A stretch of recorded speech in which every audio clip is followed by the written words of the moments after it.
Oke. Yes. Tes tes. Assalamualaikum warahmatullahi wabarakatuh. Waalaikumsalam Wah, sama Pak warahmatullahi Ustadz harus salamnya benar. wabarakatuh. Pakai ain ya, ain. Teman-teman, Waalaikum. terima kasih sudah bergabung. Meskipun ada seniornya podcast, saya berusaha menjadi penyiar yang baik. Karena cuma cita-cita doang. Nanti Nanti Bang Rane yang lebih senior. nanti Oke, ketahuan lulus selamat apa datang enggak kan? di Nge-ai Buburit. Nge-ai Buburit gitu kan.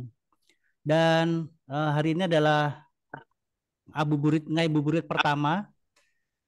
Apa sih Ngabuburit itu? Ngobrol santai tentang kecerdasan buatan AI di tengah kebersamaan pada bulan Ramadan. Wih, yang bikin ChatGPT nih, guys. Kopinya bagus banget kan? Acara ini diselenggarakan oleh komunitas Ngulik Asah Pikiran AI Indonesia yang disingkat Ngapain. Dengan Nah, bangga menghadirkan acara Nge-ai Buburit, sebuah acara ngabuburit unik yang menggabungkan suasana santai dan kebersamaan menjelang berbuka puasa dengan diskusi inspiratif tentang kecerdasan buatan. Bergabunglah bersama kami untuk menjelajahi berbagai topik menarik seputar AI, inovasi, dan dampaknya pada kehidupan sehari-hari. Nah, sore hari ini disponsori oleh Blux, Curated Bookshop and Art Shop di Senopati, Jakarta Selatan. Ini nanti kita nyolong-nyolong promo di akhir acara aja. Blux itu punya tagline buku, suara, dan rasa. Lalu kemudian Sorcelly. Jadi kita akan ada bagi-bagi voucher. Sorcelly lovers kini bisa menikmati Sorcelly dengan lebih aman dan nyaman karena Sorcelly kini telah bersertifikasi halal MUI. Yuk rayakan Ramadan dan tetap jalani healthy lifestyle dengan berbuka bersama Sorcelly. Brand frozen yogurt pertama di Indonesia yang memiliki sertifikasi halal MUI. Lalu ada storyal.co di online storytelling platform, Coffee War, Coffee, Music, and Culture, terus nulisbuku.com, the first print on demand publishing services in Indonesia. Dan terakhir media partner kita adalah dari UPI, teman-teman UPI, terima kasih, dari Universitas Pendidikan Indonesia Bandung. Sudah hadir bersama saya sore hari ini adalah Mas Hikmat Darmawan. Aku bacain profilnya dulu ya Mas Hikmat. Selamat sore Mas Hikmat. sore.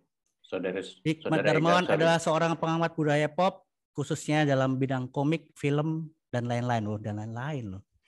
Latar belakang pendidikannya adalah di Fakultas Ilmu Sosial dan Ilmu Politik Universitas Indonesia. Hikmat sering menulis kolom untuk surat kabar dan majalah, serta menjadi penerjemah dan editor lepas. Hikmat Darmawan terpilih dalam program Fellowship Intelektual Publik Asia oleh Yayasan Nippon pada 2010. Kalau ada yang salah, koreksi ya Mas Hikmat. Dan melakukan penelitian jurnalistik selama setahun tentang globalisasi subculture manga di Jepang, Thailand, dan Indonesia. Teman-teman yang lainnya mohon di mute. Bentar. Lu 5 years experience udah masuk belum? Misalnya kayak lu udah ada. Oke, aku mute ya. Ia telah menjadi salah satu pendiri beberapa organisasi yang fokus pada kegiatan budaya dan seni seperti Musyawarah Burung, sebuah kelompok yang terlibat dalam kegiatan budaya dan seni, dan Akademi Samali, sebuah kelompok yang didedikasikan untuk mengeksplorasi komik Indonesia dan mengembangkan komersialnya. Terakhir, Hikmat Darmawan telah merilis beberapa buku, termasuk berjudul Sebulan di Negeri Manga yang menceritakan perjalanan ke Jepang dan membahas budaya pop Jepang. Ia juga menjadi kurator pameran komik Indonesia di London sebagai bagian dari program Indonesia Guest of Honor London Book Fair 2019. Ia juga pendiri Pabrik Kultur, sebuah perusahaan yang berfokus pada produksi acara seni dan budaya, penyediaan konten media, pelatihan, dan penerbitan. Saat ini ia menjabat sebagai Wakil Ketua Dewan Kesenian Jakarta periode 2021 sampai 2023. Yang terakhir, beliau adalah pendiri dari Blux. Apa itu Blux? Nanti aja ya. Oke, terima kasih. Selamat sore Mas Hikmat. Sore, saudara. Bung C. Bung ya. Bung Iya, Bung. Ega. Mas Hikmat, ada yang Halo. paparan yang perlu disampaikan, monggo. Oh ya, cuma pelontar Ya, diskusi boleh. aja. Jadi ini saya teman sekelasnya Rane, cuma Rane lanjut kuliahnya, saya belok. Jadi kalau Nakal, disebut-sebut nakal. kalau disebut-sebut UI itu sebetulnya yang lebih UI Rane nih.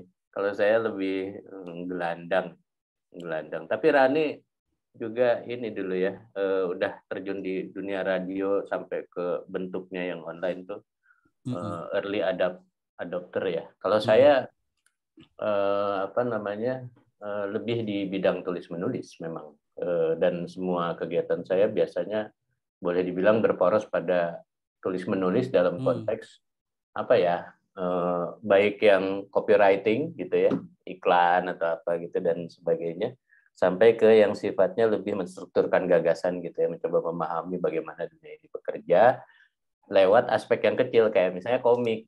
Nah, kalau waktu pulang dari setahun neliti di apa namanya Jepang sama di Tokyo sebetulnya, tapi ke beberapa kota juga di Jepang. Waktu itu ketemu Rani juga lebih lama hidup di Jepang. Saya cuman 10 bulan lanjut ke Thailand. Itu fokusnya sih tentang manga, atau tepatnya globalisasi manga. Dan waktu itu juga ada mulai banyak sekali subkultur manga ini merembes ke dalam digital culture-nya juga gitu. Bahkan waktu itu ada kajian filsafat yang saya pakai dari si Azuma itu tentang otaku, tapi otaku secara filosofis gitu menarik banget gitu ya. Dan ada fenomena di mana misalnya waktu itu ada bagaimana menjelaskan beberapa fenomena otaku yang bagi orang lain tuh kayaknya aneh gitu. Misalnya menikahi atau memacari dan patah hati, jadi mendahului film Her gitu ya. Karakter game gitu. Karakter game di jatuh cinta pada dan bahkan menikah dengan karakter game. Secara real saya diajak kamarane waktu itu suatu saat di musim panas di Tokyo untuk datang ke otaku kereta. Jadi seru banget itu. Secara fisik ketemu, secara digital culture-nya juga banyak gitu menjajaki. Banyak sekali apa ya, perubahan-perubahan yang terjadi dengan cepat pada saat itu. Nah, karena basis saya menulis, saya sebetulnya menyambut gembira sih terus terang kehadiran AI dalam aplikasinya ke dunia tulis menulis gitu ya. Ini akan saya highlight agak beda dengan misalnya apa yang saya lihat di kalangan seniman rupa gitu di Amerika dan beberapa tempat gitu ya, yang lebih atau animasi terutama gitu ya, yang lebih apa ya namanya, lebih besar resistensinya terhadap kehadiran teknologi mutakhir atau terkini dari AI. Jadi pertama kali ini mungkin semacam disclaimer gitu ya. Saya mendengarkan bagaimana AI itu dalam tanda petik mengancam kreativitas manusia gitu ya, dalam tanda petik gitu ya. Itu dengan semacam sikap yang lebih positif waktu itu seingat saya. Jadi tahun 90-an ini temannya, sorry kalau saya sebut lagi Rani, sorry ya Rani. Tapi waktu itu di grup Prambors itu kan, saya kan kerja di grup Prambors radio, terus ada teman penyiar yang sekarang jadi salah satu reporter penting ya di VOA ya, Voice of America ya, VOA ya, VOA. Amerika ya, Patsy. Nah, waktu itu Patsy cerita, ini kan dia tuh salah satu anak HIUI yang masuk ke grup debat gitu. Jadi biasanya circle-nya itu emang orang-orang krim la krimnya apa namanya ilmu sosial. Jadi kalau saya emang ngumpulnya di ini ya, di balik semak gitu ya, terus sehari-hari jadi anak musola gitu ya. Jadi lebih apa ya, lebih spiritual dalam tanda petik, sebetulnya sih lebih gembel aja. Kalau HI sama komunikasi itu kan anak kafe dan segala macam. Tapi terutama kalau yang masuk ke lomba debat, yang klub debatnya itu biasanya yang memang mahasiswa cemerlang gitu. Dan di circle-nya itu Patsy cerita tahun 90-an waktu itu, akhir ya, atau pertengahan 90-an ya. Ada temannya yang selesai S1 langsung pergi ke Amerika, kuliah melanjutkan untuk bidang IT, dan tugas akhirnya itu menciptakan AI, program AI yang bisa generate puisi. Jadi reaksi saya pertama kali saat itu adalah bagus dong, karena kalau misalnya manusia harus bersaing dengan mesin gitu ya, lalu ternyata mesin menang, ya kan challenge-nya bagi manusia sendiri untuk sejauh apa dia kreativitasnya. Dan sebetulnya kan sebelum-sebelumnya ada konteks di mana mesin melawan manusia bisa kalah juga, misalnya kayak Bobby Fischer ya, catur gitu kan. Dan selalu dari tahun ke tahun tuh ada semacam wahananya, semacam wahana kompetisi mesin lawan manusia, dan itu benefited to all side gitu. Bagi manusianya sendiri kemudian ada challenge untuk kemudian bisa bukan soal menaklukkan mesin, tetapi berpikir di luar kotaknya dia selama ini. Sementara si mesin itu juga, terutama para penciptanya itu kan bisa meningkatkan capacity yang kemudian bisa digunakan untuk banyak hal gitu. Saya juga sudah lama tertarik secara konseptual gitu ya terhadap hal-hal seperti perlombaan superkomputer gitu, yang kadang itu gunanya apa gitu kan, karena biasanya terapannya misalnya untuk mencari sebanyak-banyaknya angka 3,14 ya, angka pi gitu, angka pi. Jadi itu bisa menjadi tolok ukur kecepatan komputer, superkomputer kalau tahun 80-an 90-an gitu kan. Nah, jadi reaksi saya itu pada saat itu ada dua konteksnya. Yang positif, satu, bagus dong, karena saya ada semacam kesiapan untuk melihat bahwa saya tidak terancam oleh mesin gitu. Tapi tidak berarti bahwa saya lantas nyebur begitu aja ke mesin itu. Maksudnya saya kan malas ya belajar matematika atau program-programan, jadi saya pengguna aja gitu kan. Tapi menggunakan mesin yang udah ada untuk meningkatkan kapasitas kita atau men-challenge gitu ya, itu buat saya bukan sesuatu yang baru gitu. Itu sesuatu yang dari sejak awal saya senang.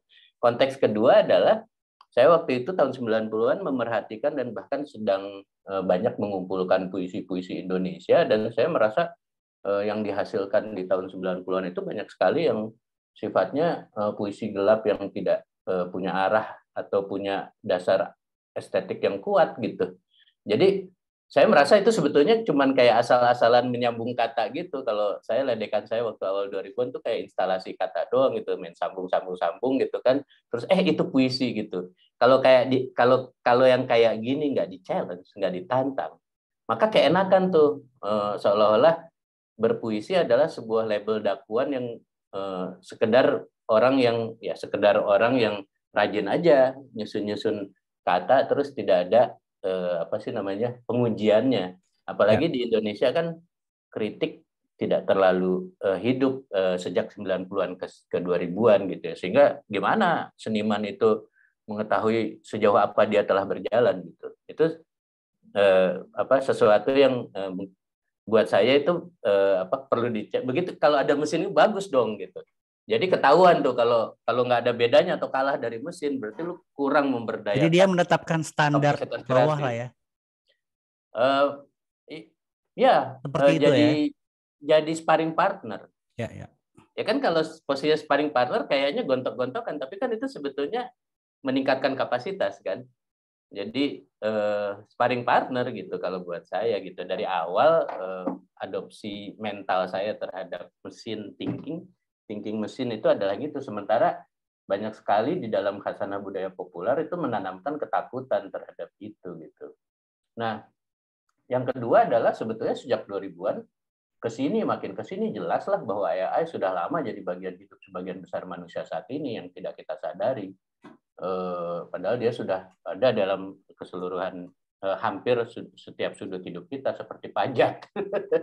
Jadi kan kita nggak ribut-ribut pajak, begonoh begini gitu. Padahal diam-diam kita sudah dipaksa bayar pajak kan. Jadi beli barang udah dipajakin, jalan keluar tapal batas menggunakan tapal batas negara, menggunakan pesawat atau apa gitu udah setiap konsumsi kita udah dipajakin. Itu sama kayak AI posisinya, apalagi di tahun 2000-an kesini. Nah, dalam konteks itu saya melihat bahwa keramaian sekarang itu satu, bukan sesuatu yang segitu menakutkannya, tapi juga bukan sesuatu yang patut diabaikan begitu saja gitu. Jadi saya masih kondisinya, disclaimer-nya, saya masih dalam posisi menunggu dan melihat aja gitu gimana gitu, dan excited terhadap percakapannya gitu loh. Jadi percakapannya sih oke gitu, seru gitu. Tapi kadang-kadang memang saya lihat, misalnya kalau kita lihat di industri visual, kasusnya Amerika nih saya lihat. Sebermula karena percakapan tentang AI ini banyak sekali hidup di timeline saya, yang saya mengikuti banyak sekali akun-akun komikus dan animator dan pembuat film. Ini Twitter ya, saya ngomong Twitter dari Amerika gitu, dan sedikit Eropa gitu ya. Ada semacam kegaduhan gitu ya, dan kegaduhan ini sebetulnya harus diletakkan pada konteks bahwa ini kelanjutan dari kegaduhan, antara lain kegaduhan terhadap NFT kemarin gitu, tahun kemarin atau 2 tahun kemarin. Jadi banyak sekali yang kemudian bersuara, muncul kekhawatiran dan sebagainya, yang saya perhatikan memang ini membuka percakapan-percakapan baru tentang, jadi bukan hanya teknologinya baru, percakapannya juga jadi menjadi sesuatu, membuka banyak pintu percakapan baru gitu. Maksud saya gini, kayak misalnya dalam seni rupa, ini industri itu kan banyak ya aspeknya. Misalnya kan ada film, seni rupa, animasi, komik, saya ambil beberapa aja deh gitu ya. Termasuk sebetulnya adalah industri media ya, berita gitu. Nanti saya akan sedikit nyentuh soal itu gitu. Karena kemarin 2 hari yang lalu kan lagi rame viral ini ya, hoax, penangkapan Trump ya, berupa gambar gitu, Trump lari dikejar, Donald Trump gitu. Itu kan lagi rame gitu, yang buat saya menarik ya. Jadi ada pertanyaan tentang apa itu kebenaran, fakta atau apa gitu. Tapi anyway, yang industri visual misalnya seni rupa itu kan sebetulnya juga industri, dia ada pasarnya sendiri. AI saya kira tidak terlalu mengancam pasarnya sekarang. Sikap orang itu, orang banyak yang sikapnya itu ngeledek aja gitu terhadap capaian yang dicapai oleh seni yang di-generate dari AI sekarang gitu, dari program-program yang ada gitu. Jadi cuma pertama kalau dari segi pasar yang benar-benar ribut seni rupa itu kemarin ketika NFT. Jadi fakta bahwa ada revenue stream kepada seniman NFT melalui dan menggunakan kripto gitu ya, melalui platform digital yang tidak memerlukan galeri, kanvas atau benda-benda yang bisa dipegang atau tangible. Medium lah, gitu. medium. Ya, medium yang fisik gitu ya selama ini, sehingga kalau beli apa dia gitu kan, tapi harganya bisa epic gitu kan, bisa berjuta-juta gitu, dolar maksudnya, berjuta dolar maksud saya. Nah, atau ya itu kan pertanyaannya adalah apa yang membuat sebuah karya seni itu bernilai, yang kemudian pertanyaannya di seni rupa, apa itu seni, dan kemudian bagaimana menetapkan value karya seni AI versus karya seni yang dibuat oleh seniman gitu. Itu kan pertanyaan yang berulang sebelumnya. Jadi di dunia saat ini, di dunia seni rupa maksud saya saat ini kontemporer, pertanyaan tentang value ya, kenapa sebuah lukisan yang cuma bercak-bercak cat aja bisa dihargai sekian puluh juta atau sekian puluh juta dolar, yang gue juga bisa gitu kan. Itu dari dulu suka ada kan, selalu ada kan, dari dulu itu maksudnya dari tahun 1920-an 30-an selalu ada gitu kan. Bahkan jangan-jangan dirunut ke abad sebelumnya lagi gitu, abad 19 atau 18, tapi kita nggak sejauh itulah, itu kan sejarah seni barat. Tapi maksud saya pertanyaan itu selalu ada gitu. Value itu gimana netapinya, siapa yang, apakah valid value yang ditetapkan, dan tapi pada saat yang sama pasarnya terbentuk gitu kan, dan selalu orang ribut. Takeshi Murakami itu beneran itu hoax apa enggak sih value-nya sampai segitu rupa, padahal kan karyanya cuma gitu-gitu aja, yang anak kecil dalam tanda petik anak kecil juga bisa gitu kan. Nah, saat ini pertanyaan tentang value art itu diajukan oleh satu NFT, dua oleh AI. Kalau misalnya semua orang bisa berkarya, lantas di mana peletakan venue satu karya dan bagaimana sebuah karya itu dianggap layak mendapatkan value segitu. Itu oleh AI. Yang kedua oleh praktik-praktik apa sih namanya, anti pasar. Jadi kayak misalnya Ruang Rupa di Dokumenta 15 itu kan dia mengguncang tatanan harga karya, tatanan pasar karya seni rupa di dunia saat ini. Karena tiba-tiba semua orang bisa berkarya dan jadinya tidak perlu ada penetapan harga yang sedemikian tinggi yang kadang kita tidak masuk akal. Itu pertanyaannya. Yang kemudian orang jadi, lantas seni itu apa ya gitu. Nah, sedikit banyak itu juga muncul di industri yang lain, kayak misalnya film. Salah satu yang ramai itu kan animasi. Saya lupa, ini ada video dari siapa? Corridor Crew ya, Corridor Crew ya, yang membuka tutorial sebetulnya, tutorial tentang bagaimana bikin animasi dengan AI dengan sebuah premis yang kemudian itu yang jadi pertanyaan banyak orang gitu, jadi perdebatan banyak orang tentang demokratisasi di dalam kreativitas. Ketika dia menyampaikan bahwa animation, terus dia contohkan anime, is the most creatively liberated medium that are also the least democratized medium. Jadi animasi adalah medium yang paling terbebaskan, termerdekakan secara kreatif. Artinya lu bisa bikin apa aja secara animasi gitu kan. Tapi ternyata dalam praktik dia adalah medium yang paling sedikit terdemokratisasi karena, nah ini yang jadi kontroversi, karena untuk bisa masuk menjadi seniman animasi lo harus belajar gambar dulu bertahun-tahun, lo harus punya skill dulu, lalu kerja di sebuah platform yang bisa memungkinkan skill lo kepake dan mewujud gitu kan. Itu yang kemudian banyak orang mempertanyakan dan itu berlanjut dengan kehadiran anime, saya lupa judulnya, di Netflix yang latarnya dibikin oleh AI. Ribut orang. Ada dua kita lihat jelas dalam konteks ini. Satu, keributan bahwa apakah profesi animasi akan diambil alih oleh AI dan kemudian kehilangan harga. Yang kedua, apakah benar bahwa ini adalah bentuk dari demokratisasi kreativitas? Salah satu jawaban yang menarik, yang cukup umum adalah, emang selama ini nggak demokratis ya? Masa belajar dan menjadi skillful adalah dianggap tirani elitisme di dalam kreativitas? Ini saya lontarkan buat teman-teman untuk bisa jadi diskusi saja. Tapi kita take out-nya adalah ada lagi persoalan, ya kalau kayak gitu sebetulnya persoalan profesi dalam artian pekerjaan itu bisa terambil alih gitu kan, dan dalam konteks ini seakan-akan sudah terjadi gitu kan. Jadi rame gitu kan. Nah, salah satu yang sebetulnya lebih penting juga mungkin buat saya, tetapi tidak ramai mungkin karena tidak berhubungan dengan industri dan valuasi creativity, itu adalah fenomena deepfakes. Ya, deepfakes itu bisa digunakan untuk misalnya kalau sekarang kan bisa generate tokoh-tokoh bintang porno yang palsu gitu ya, yang nggak ada dalam tanda petik, nggak ada dalam dunia nyata.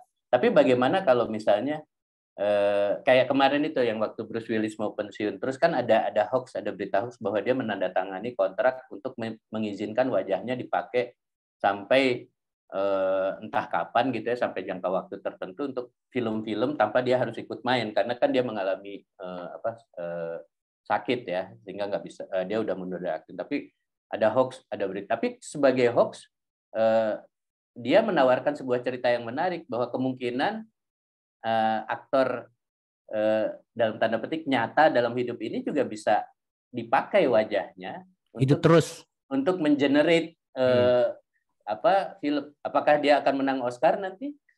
Gitu kan, karena kan pembicaraan tentang digital acting ini udah mulai muncul pada saat ini kan, namanya? Avatar. Bukan. Lord of the Ring ya. Oke. Yang complex emotion dari si siapa yang yang dia ingin cincinnya itu loh, yang Gollum ya. Jadi kayak ada complex emotion kan waktu itu. ya. Yang itu sempat dibicarakan tuh rame. Nah, apalagi sekarang gitu. Jadi orang bisa ya, dan dalam kerangka yang sangat kecil untuk senang-senang, kita bisa lihat misalnya ada serangkaian TikTok TikTok Tom Cruise ya, yang seolah-olah sedang ngapain gitu kan. Nah, itu bisa digunakan misalnya untuk antara lain menciptakan berita-berita palsu. Nah, kalau hidup di negara maju, nah ini juga aspek lain dari deepfake ini. Kalau hidup di negara maju, mungkin ya, walaupun dalam kasus Amerika tidak terlalu terjadi, mungkin ada mekanisme koreksi terhadap hoax ya digital. Karena ada banyak sekali perangkat institusional maupun infrastruktur untuk membantu orang untuk mendapatkan informasi yang benar. Tapi bagaimana yang terjadi di Pakistan? Banyak sekali pembunuhan bermotif agama gara-gara hoax. Bahkan itu baru teks. Gimana kalau jadi berita hidup gitu? Itu orang yang dibunuh karena alasan agama gara-gara berita hoax itu sangat mengerikan loh. Bahkan videonya ada kan? Ya, yang dibakar hidup-hidup, digebukin, dimutilasi hidup-hidup segala macam gitu. Itu real persoalan itu. Atau yang Ega sering bagikan ya, hati-hati pemilu banyak hoax bisa lebih mudah di. Nah, jadi maksudnya kita percepatan untuk membuat yang fiktif dan yang hoax itu kecepatannya jauh lebih laju daripada kecepatan kita untuk mengkoreksinya atau memberikan imbangannya. Iya betul. Dari dulu ya begitu, tapi sekarang lebih lagi karena kan ada semacam pandangan bahwa kalau visual pasti benar. Hanya beberapa tahun setelah itu kita menghadapi situasi sekarang. Maksud saya kayak misalnya waktu Obama mengumumkan Osama telah mati, dia menolak untuk memunculkan gambarnya. Tapi ada tuntutan besar, kalau nggak ada gambarnya kan gitu ya, no pic hoax. No pic is hoax. Jadi pusat kebenaran faktual itu ada pada visual. Tetapi pada saat sama sekarang hanya beberapa tahun setelah itu, kita jadi bertanya-tanya, mana yang benar nih secara faktual apabila kita mengandalkan pada yang visual. Nah, itu adalah perkembangan yang menarik dan bisa jadi mengganggu industri media juga gitu nantinya gitu kan.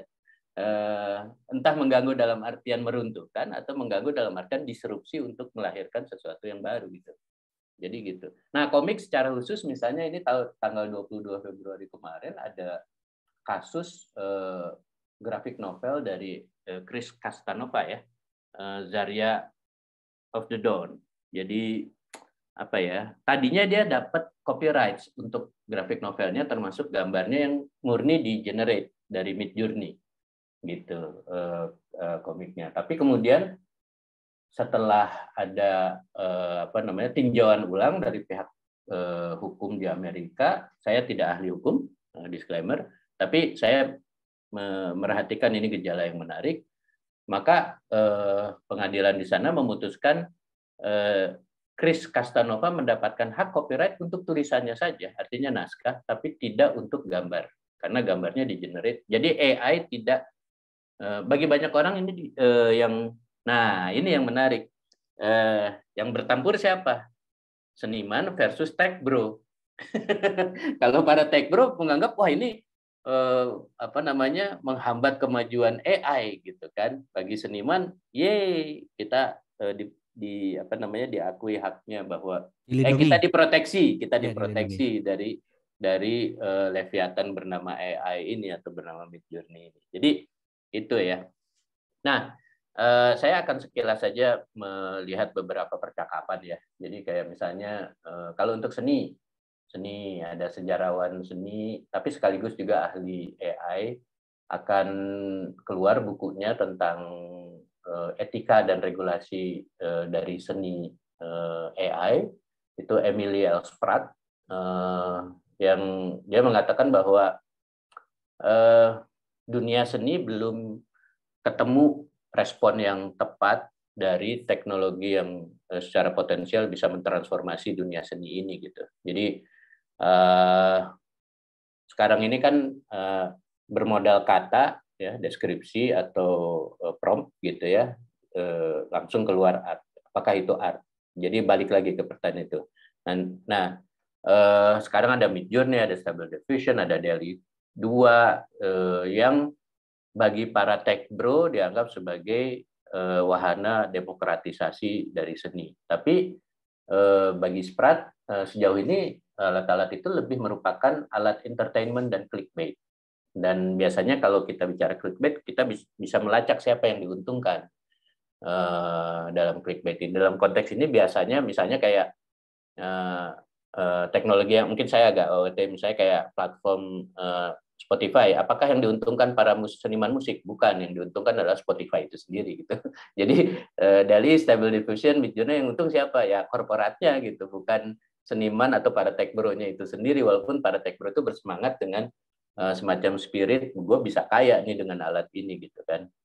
Dan most probably ada beberapa yang sudah bisa making money dengan itu. Tapi kan semua masih bicara harapan, prospek, nantinya bisa begini, nantinya bisa begitu. Tapi yang jelas sekarang sedang kaya karena banyak kontroversi ini adalah ya perusahaan-perusahaan itu, gitu, korporat itu. Gitu.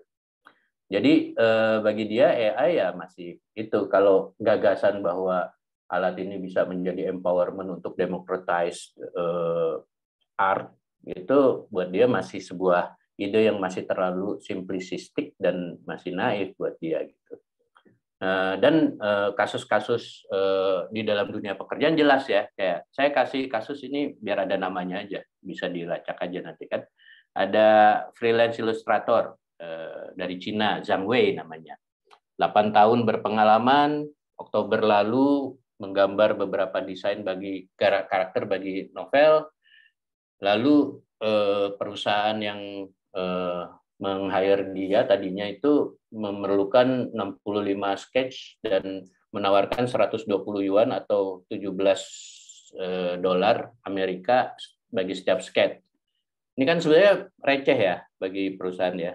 Lalu ya dia kasih first draft dan kliennya senang. Tapi beberapa hari kemudian dia dibilang nggak diperlukan lagi. Jadi nggak jadi gitu karena company-nya mengganti dia dengan AI. So ketika disodorkan gambar hasil AI si Zhang Wei-nya, wah sialan, bagus juga sih kata dia. Sebagai seniman dia benar bagus juga gitu kan. Cuma yang menarik atau yang bagi banyak orang kemudian jadi dramatik itu karena si company kan cuma membayar 2 sen aja untuk setiap image, sementara dia bayar jauh.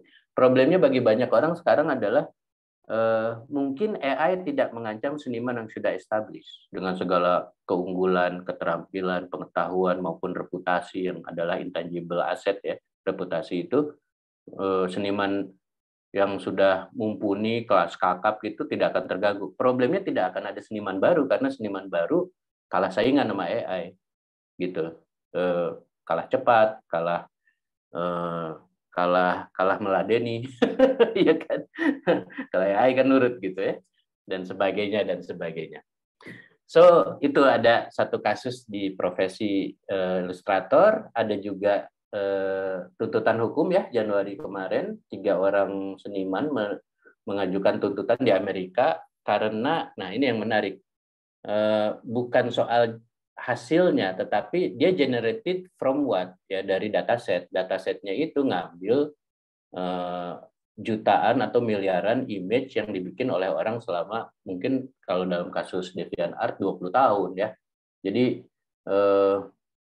ada namanya seniman Kelly McKernan, dia ngetop di DeviantArt. Ngomong-ngomong, DeviantArt ini juga sangat membantu banyak seniman komik Indonesia sehingga sekarang seniman komik Indonesia banyak yang megang DC sama Marvel sama Image, megang Batman, Superman, gambar gitu, dan sangat tinggi harga senimannya di Indonesia itu. Seniman Indonesia yang ngerjain gambar-gambar komik di sana itu udah dari awal 2000-an ya. Dan ini salah satu senimannya Kelly McKernan juga dari masa remaja dia pasang di DeviantArt dan dia actually established name di situ, jadi seniman yang punya apa sih namanya, reputasi, punya brand di situ dan dapat penghasilan. Nah, dia senang ketika pertama kali mendengar ada AI art generator itu. Tapi kemudian dia menemukan bahwa namanya dia, Kelly McKernan, itu sering kali dipakai. Waktu pertama dia lihat misalnya ada 12.000 kali namanya dipakai. Tolong bikin gambar Brad Pitt lagi boker dengan gaya Kelly McKernan gitu misalnya. Itu 12.000 kali. Lama-lama ilfil juga dia. Lah, gue kagak konsen nih. Gambar gue dipakai, gaya gue dipakai, gue kagak konsen gitu. Kagak dengan sukarela, bahkan nggak tahu gitu.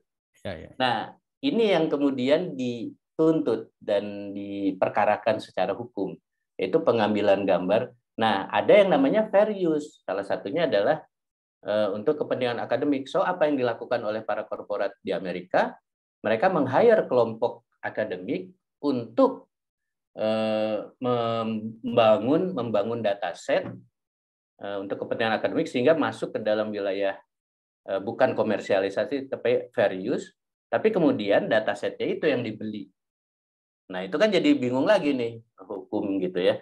Kata Ziv Epstein, researcher dari MIT Media Lab, sangat tertatih-tatih nih hukum sebagai institusi mengikuti perkembangan yang sangat cepat itu. Nah, saya kira saya akan tutup sedikit dengan semacam lontaran tentang dampak jangka pendek AI terhadap industri visual, yaitu seni rupa, ilustrasi komik, film, desain, media news, dan sebagainya. Bahwa satu ya itu tadi ya, ada de facto sekarang mulai ada kasus artis kehilangan pekerjaan. Dua, ada yang saya sebut istilahnya design dethinking. Jadi ada design thinking, tapi sekarang ada design dethinking mentality. Saya surut misalnya zaman Photoshop, dan ini di Indonesia banyak terjadi. Orang mengaku dan bahkan actually menjadi profesi ya, dapat duit dari desain yang hanya menggunakan efek Photoshop aja, bukan belajar desainnya, bukan belajar design thinking. Jadi apa namanya, nggak ada coret-coret desain konseptual. Pakai filter lah ya. Iya, pokoknya apapun, filter, pendar-pendar cahaya, lihat deh. Dan itu sudah terjadi tahun 90-an, saya itu kesel banget. Awal 2000-an, sorry. Yang apa? Novel remaja Islam gitu. Covernya pakai pendar, fotonya pakai pendar. Ini mah ini efek happy aja nih Photoshop. Jadi belajar Photoshop pokoknya pakai efek ini ya gitu ya, bukan design thinking gitu. Pakai action lagi, Iya, Jadi beli actionnya doang. Tinggal pencet doang. Nah, lalu ada apa namanya, zaman Canva ya, baru-baru ini sebetulnya kan Canva, yaitu dari efek happy menjadi template happy. Orang bisa menjadi desainer berdasarkan template-nya. Dan sekarang bergeser lagi jadi prompt happy gitu kan. Ya, dengan prompt bisa melakukan apa aja gitu. Itu salah satu yang saya sebut sebagai design the thinking mentality. Apakah ini sebuah keadaan permanen, sebuah fase, atau sesuatu yang sebetulnya agak belok dari tujuan AI itu sendiri? Itu yang bisa kita diskusi. Ketiga, kegambangan fakta. Ya, kayak berita tadi. Kalau dulu tumpuan kebenaran adalah visual, sekarang malah jadi bertanya-tanya apakah benar. Jadi apa, teks nggak dipercaya, visual nggak dipercaya, apa sandaran kita terhadap kebenaran atau fakta? Apakah kita hidup dalam alam tanpa fakta gitu kan? Nantinya gitu. Yang keempat adalah FOMO sebagai bagian dari sebuah fenomena kejiwaan ya, kalau tidak dikatakan patologi, secara resmi belum dikatakan, tapi ada mentality bahwa gila sekarang semua melimpah gitu. Gue kalau nggak ikut gue akan tenggelam gitu kan. Dan itu menyebabkan kayak sekarang aja gitu ya, 147 menit sendiri fokus buat medsos loh kita, rata-rata manusia sekarang yang menggunakan gadget itu. 147, tiap hari ya? Iya, tiap hari. 147 menit itu rata-rata ya. Maksudnya ada yang lebih. Sebetulnya mea culpa ya, saya juga termasuk yang bangun tidur terus buka medsos, ngisi medsos, mau tidur bangun juga medsosan. Jadi saya termasuk yang mengalami. Jadi ini sambil berobat jalan ya, ngomongin penyakit FOMO ini. Tapi bagi banyak orang ini bisa jadi penyakit yang tidak memberikan kebahagiaan. Jadi sekarang ini kayak ada asumsi bahwa keberlimpahan itulah surganya, dan kita berlomba-lomba secepat mungkin mendapatkan surga itu, surga keberlimpahan. Dan kita lupa bahwa ada alternatif surga yang lain, ya misalnya kayak dari Buddha kan, nirvana itu apa? Ketiadaan keinginan, ketenangan gitu ya. Jadi itu kan sangat jauh dan sangat asing karena orang tuh merasa harus sebanyak-banyaknya. HP saya kan apa namanya, susah dikosongin ya karena saya FOMO. Jadi dan apalagi dengan segala art genre asik sekali gitu loh, atau bikin novel dengan prompt chat GPT gitu, kemungkinan kan itu jadi nyandu dan sebagainya. Ini hal-hal yang kita hadapi sekarang di luar janji-janji menggembirakan dari AI ini. So dari saya itu aja dulu. Sorry agak panjang ini lontaran. Mas Hikmat. Kita langsung ke teman-teman. Jika ada tanggapan atau pertanyaan langsung di kolom komentar ya, atau langsung nyalain aja videonya, jump in. Aku bacain ya. Dari Bang Rani. Nah ini dia nih respon dunia seni pada AI. Mau share lagi dong judul buku dan penulisnya tadi?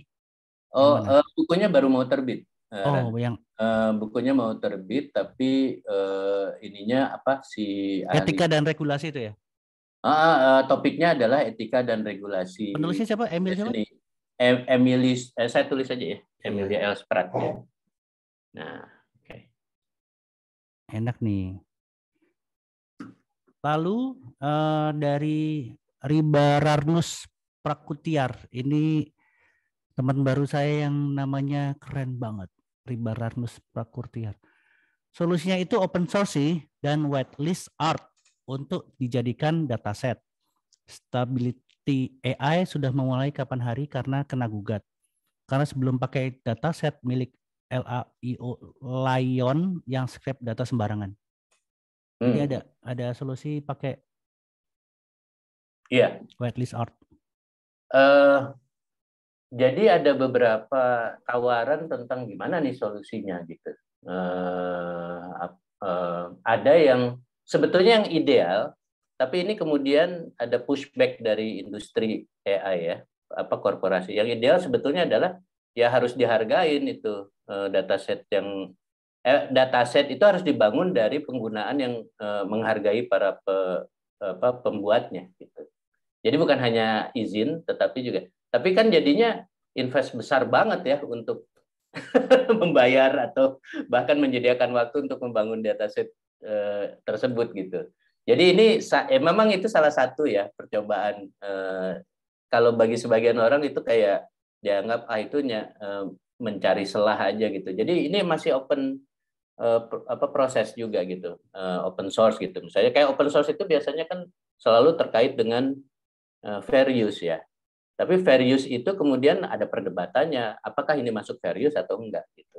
Nah, itu yang masih banyak perdebatannya. Saya kira karena masih berkembang, saya sebetulnya tertarik untuk ngikutin, tapi juga masalahnya kan nggak bisa terlalu sepenuhnya ngikutin gitu ya. Jadi mungkin let's see aja gitu. Kita lihat aja nanti mungkin dalam WhatsApp group ada perkembangan baru, saya akan share gitu ya wacana terbaru. Tapi saya kebetulan lihat ada beberapa yang menawarkan solusinya, tapi belum ada solusi yang diterima semua pihak.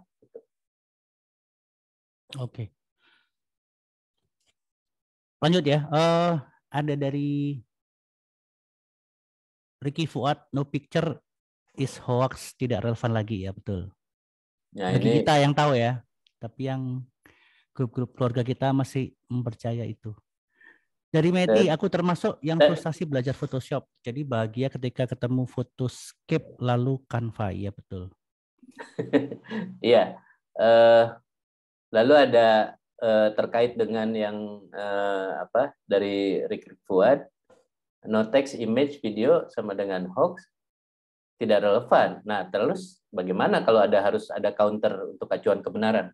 Itu apa gitu counternya?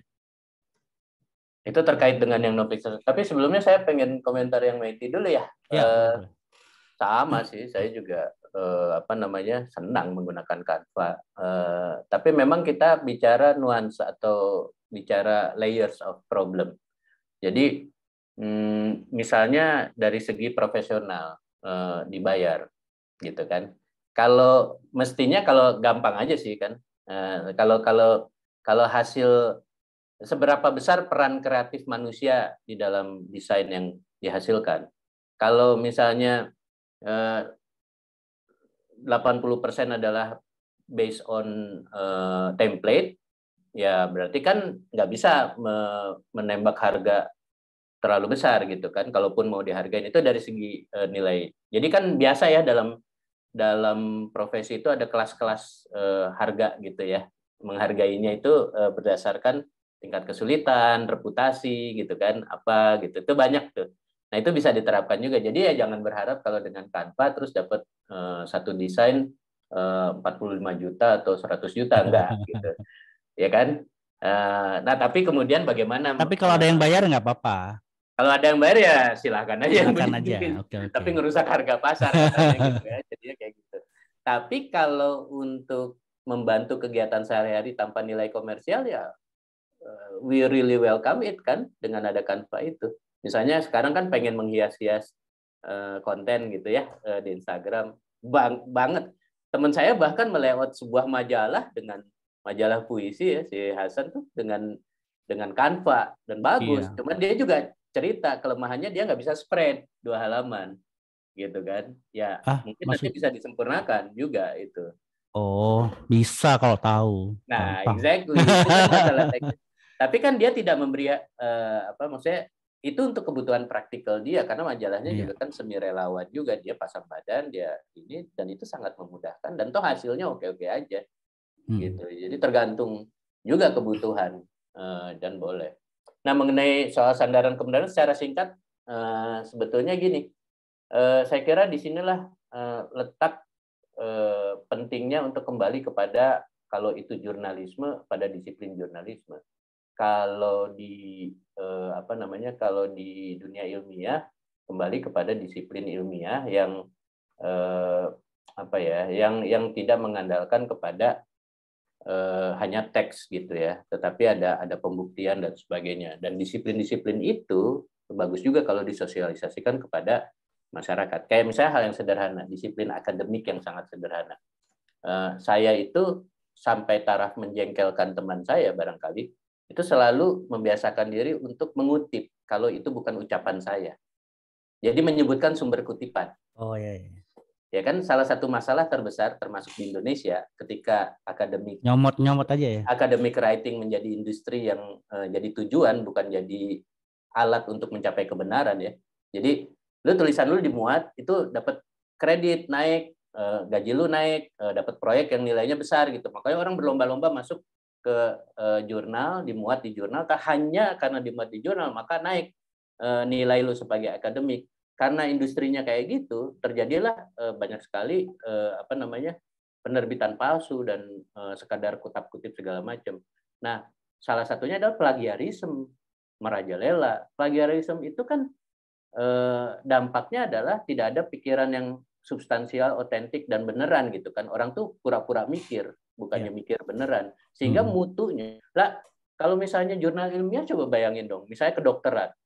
Apa Anda pengen ditangani dalam keadaan darurat oleh dokter yang tidak pernah belajar kedokteran tetapi mengandalkan jawabannya pada plagiasi atau dalam hal ini pada prompt GPT gitu, chat GPT gitu kan itu hal-hal yang patut dipikirkan gitu bahwa ada dampaknya kalau kita tidak menegakkan disiplin. Nah, salah satu hal sederhana misalnya adalah untuk menghindari plagiarisme adalah menjelaskan sumber kutipannya supaya bisa dicek gitu, supaya bisa verifikasi.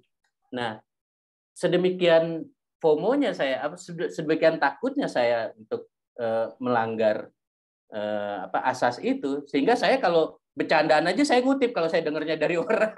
Iya. Jadi kadang-kadang jadi agak menyebalkan. Mengamalkan benar adil sejak dalam pikiran.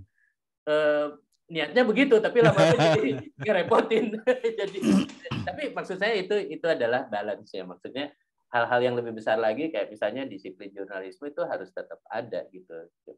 Dan itu masuk ke wilayah lain kayak misalnya kemarin diskusi tentang jurnalisme di luar algoritma gitu. Bukunya Arif Zulkifli dulu Pemretnya Tempo, sekarang direktur Tempo.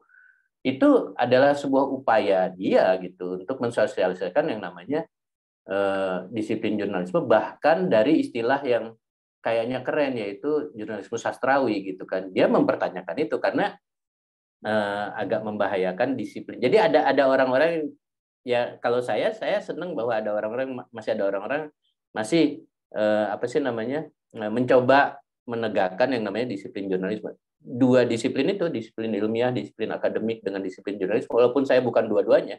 Saya bukan seorang akademik maupun bukan seorang jurnalis dalam artian punya media yang tetap. Saya biasanya freelance gitu atau apa gitu. Tapi buat saya sebagai warga, itulah pegangan saya untuk bisa tidak terbawa hoax dengan mudah gitu.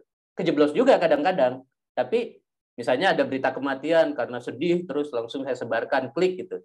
Nah, itu juga disiplin yang lain, tidak jadi klik monkey gitu. Nah, jadi kita kembali pada itu untuk jadi buat saya ya sebetulnya di titik sekarang masih bisa dibedakan mana buatan AI, mana yang bukan, dan buatan AI tidak sepenuhnya buruk, tapi sejauh ini masih ada banyak masalah gitu dalam AI generated content itu gitu kan. Tapi setidaknya karena ada disiplin-disiplin itu dicoba diinternalisasi ke dalam diri saya merasa bahwa saya paling tidak cukup hati-hati untuk ngendus, ini kayaknya buatan orang deh, coba kita cari lagi gitu.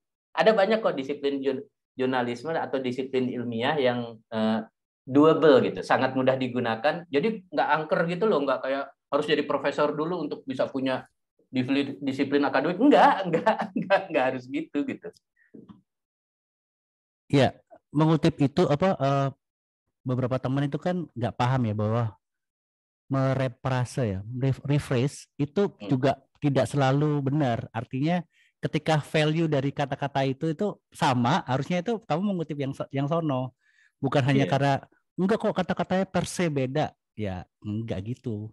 Iya, apalagi kalau masuk ekonomi ya, kan di rephrase. Ya. Kalau sekedar untuk rephrase berkomunikasi satu hal, tapi kemudian actually ngeduitin gitu. Nah, terus itu masalahnya. Kalimat awal nggak dapat duitnya, yang merefresh dapat duitnya, ilfil dong. Bukan hanya ilfil, tidak adil. Iya. Ya kan? Susah sih. Oke, ada pertanyaan dari Bang Rani. Wah, ampun Bang. Silakan Bang.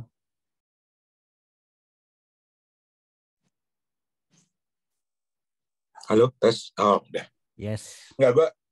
Ini nyambung perdebatan yang lagi berlangsung antara gue dan beberapa temen ya, yang rata-rata orang seniman gitu. Ada yang seniman lukis, ada juga yang digital artist, mereka mengklaim seperti itu pensebutannya. Tapi jadi gini, Mat, gue tuh dari dulu tuh percaya kalau dunia seni itu bakal sulit kesentuh sama artificial intelligence karena dunia seni itu urusan rasa.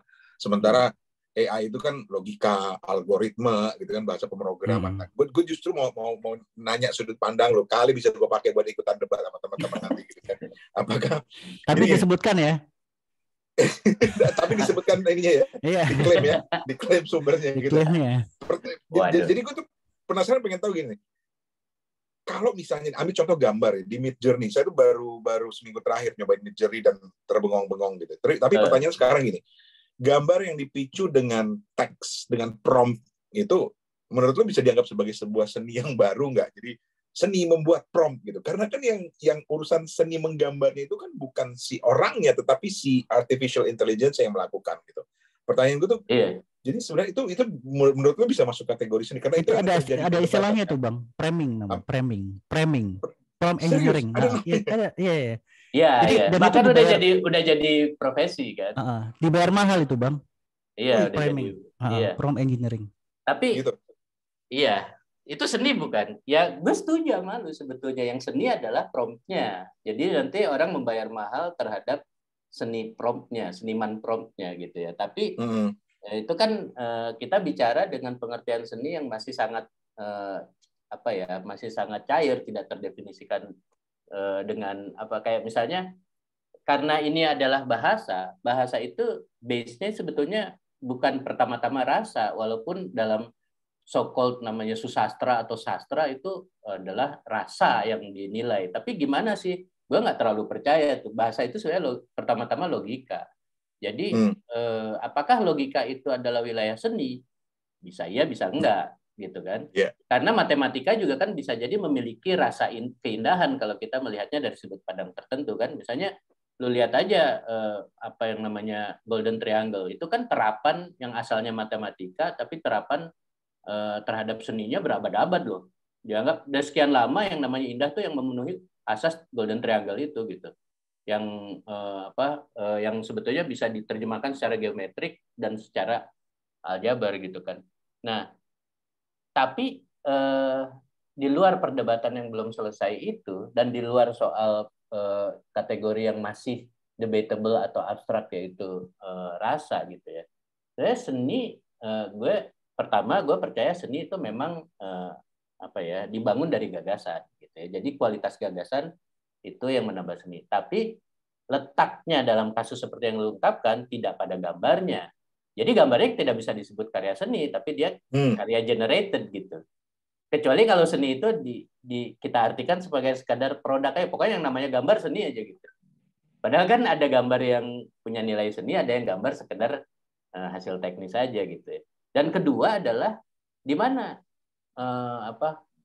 karya itu diletakkan. Maksudnya gini, kalau dia adalah kegiatan kita sebagai manusia, semua karya yang melibatkan gagasan dan kemudian ada juga menggunakan tubuh gitu ya. Yang jelas yang hilang di sini dalam AI generated prompt by word gitu ya.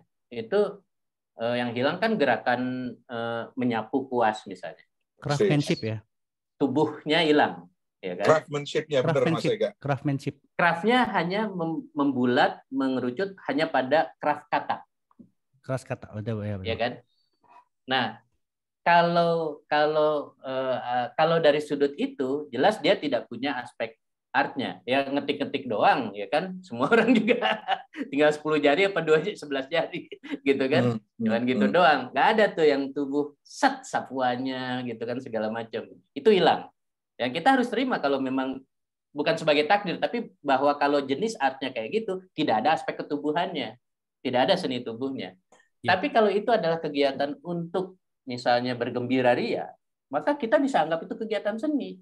Dan itu karya-karya seni. Sama kayak anak-anak. Ya kan? Karya anak-anak masuk TK itu kan kegiatan seni. Siapa bilang bukan kegiatan seni? Gua gonjreng-gonjreng cuma tahu chord gitu ya, tapi nggak tahu progresi chord yang bener kayak apa gitu. Sepanjang itu kegiatan buat kebahagiaan gue sendiri atau orang sekitar gue, walaupun mungkin orang sekitar gue terganggu. Saya nggak mau ngomong. Next. Iya.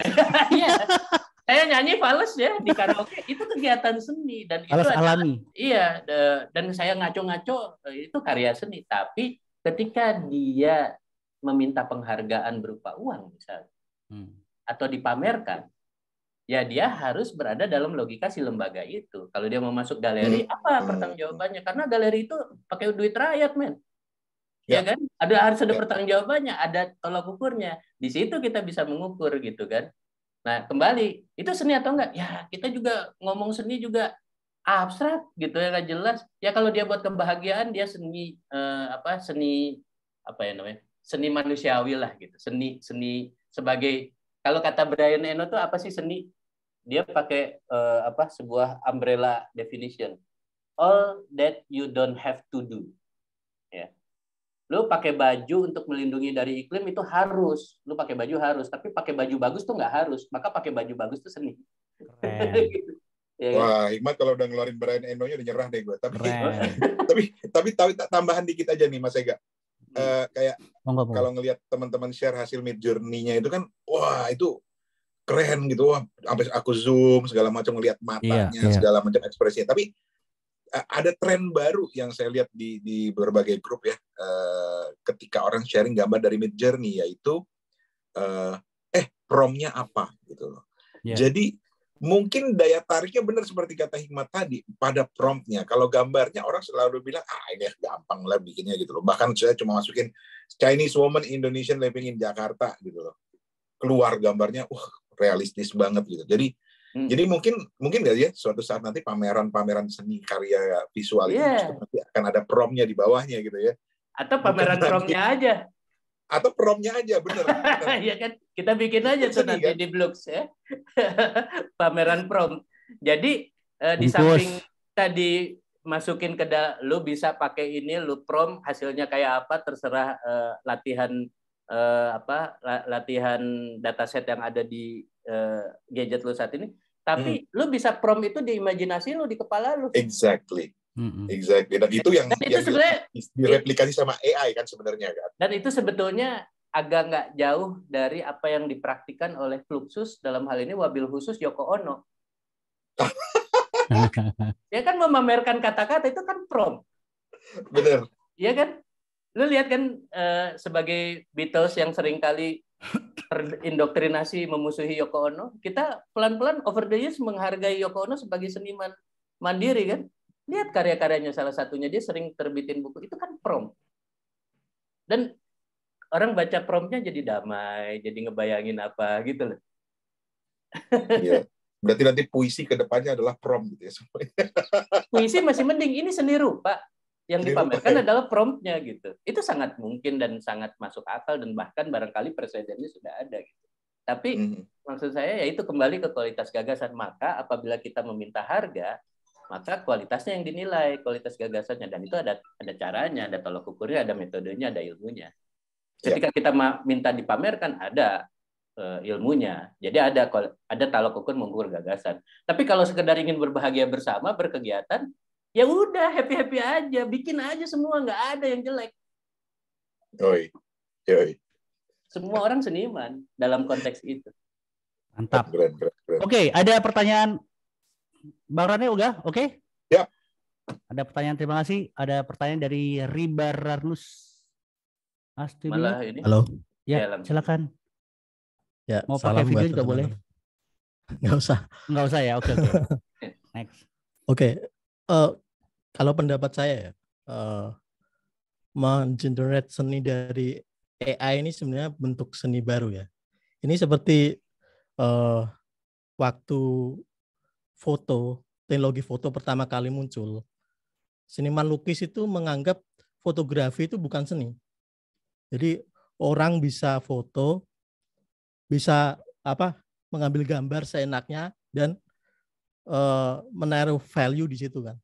Nah, orang pelukis yang pakai manual tangan menganggap fotografi itu bukan seni. Awalnya ketika teknologi foto baru ada ya. Nah, seni di sini ya mengenerate mengekstrak imajinasi kita ke dalam bentuk konkret. Ini sebenarnya seni baru sebenarnya. Asal kita tahu bagaimana. Nah, ini bagusnya gini. Orang-orang awam nantinya akan belajar bagaimana sebuah seni itu komponennya terdiri atas apa saja. Misalnya teori warna, atau misalnya konteks dan lain-lain. Halo? Iya. Ya. Sorry, saya mau nyalain lampu, jadi saya ini matiin videonya. Dan gini, sekarang silakan. Saya sempat bahas gini nih.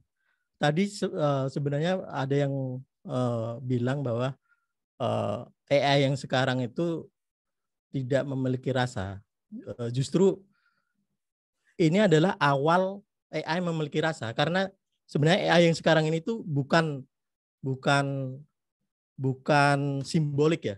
Kalau dulu AI itu dia engineer yang membuat AI itu membuat rule, ya kan?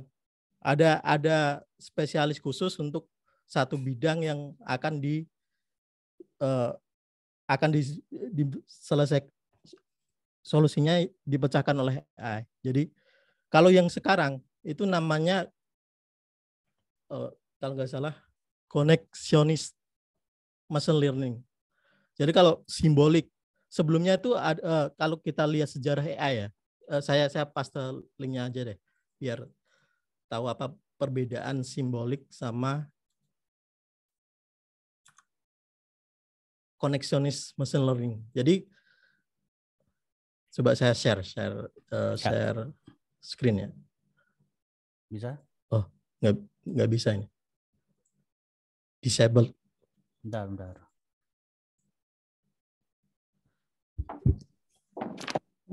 Oke, udah. Coba.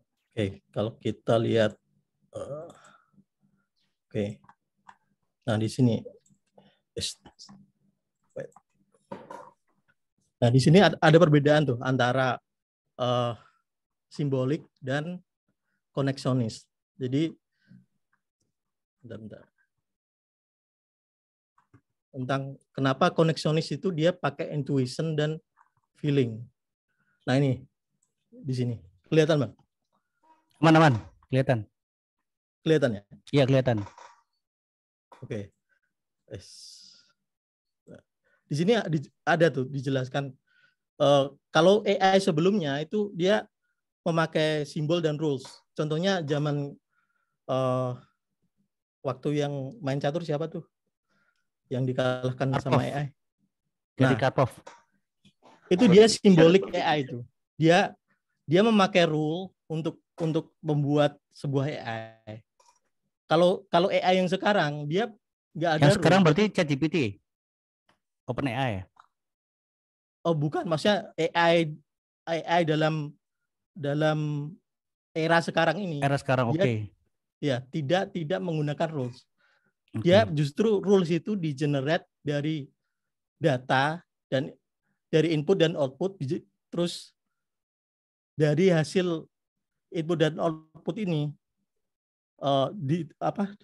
dicari polanya, dan pola ini yang disebut rules. Kalau di istilah teknisnya tuh ini sih bias dan bobot. Jadi dia itu apakah seperti batasan gitu ya? Rules itu? Oh bukan, dia sebenarnya kalau AI sekarang itu lebih main ke metrik sih. Jadi semua data yang ada sekarang itu dikonversi menjadi bentuk angka. Jadi apakah image, apakah teks, semua dikonversi dalam bentuk angka. Angkanya ini floating numbers ya. Floating itu desimal. Jadi dia dijadikan desimal, dan di situ dia di training tuh. Dia pakai secara teknisnya pakai matrix ya, matrix multiplication dan lain-lain. Dan dijadiin vektor. Jadi secara teknis kayak gitu ya. Itu beda dengan AI zaman dulu ya. Sebelum era deep learning. Kalau zaman dulu rules itu AI itu kita harus menemukan expertise, seorang expert yang expertise di bidang itu. Misalnya catur, kita mau bikin AI soal catur. Kita list tuh rule-nya, rule langkah apa aja, terus if begini nanti gimana, if else. Aturan main sekarang lah ya. bukan kayak gitu. Aturan main. AI sekarang tuh deep learning lebih apa ya? Bahkan engineer AI sendiri tidak tahu kenapa dia bisa generate itu. Dia bisa misalnya, mikir sendiri ya. Pattern recognition misalnya pakai CNN. CNN itu convolutional neural network sebelum era Transformers. Yang sekarang sekarang ini era namanya trendingnya Transformer tuh Transformers ya. Transformers itu dari makalahnya si Google, terus tadi belum kenalan lagi. Bang Riba Rarnus. Saya Riba Rarnus Pracutia, saya software engineer dan sekarang mendalami bidang AI. Siap. Lanjutkan. Ya. Jadi ada kesalahpahaman teman-teman yang baru ke AI ya. Biasanya masalahnya tuh AI sekarang tuh seperti zaman-zaman dulu yang dia ada rule-nya. Padahal AI sekarang ini tuh kenapa banyak ahli itu khawatir adanya AGI, Artificial General Intelligence, dan ASI, Artificial Super Intelligence. Karena apa? AI yang sekarang pertama tidak pakai rules. Kedua, training data itu lebih cepat daripada waktu simbolik. Kalau simbolik kan selain memperbaiki algoritmanya, kita harus menemukan ahli di bidang di bidang yang akan diberikan solusi itu. Kalau sekarang AI engineer itu lebih membuat arsitektur. Jadi arsitektur AI itu seperti ini.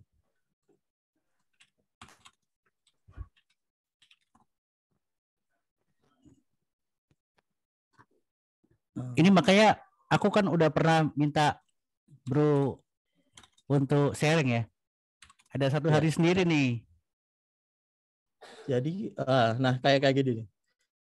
Ini engineer AI itu lebih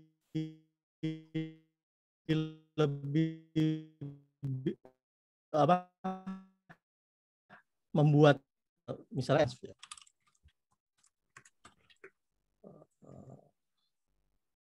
nah ini asal mula revolusi AI yang setelah 2017 ke atas.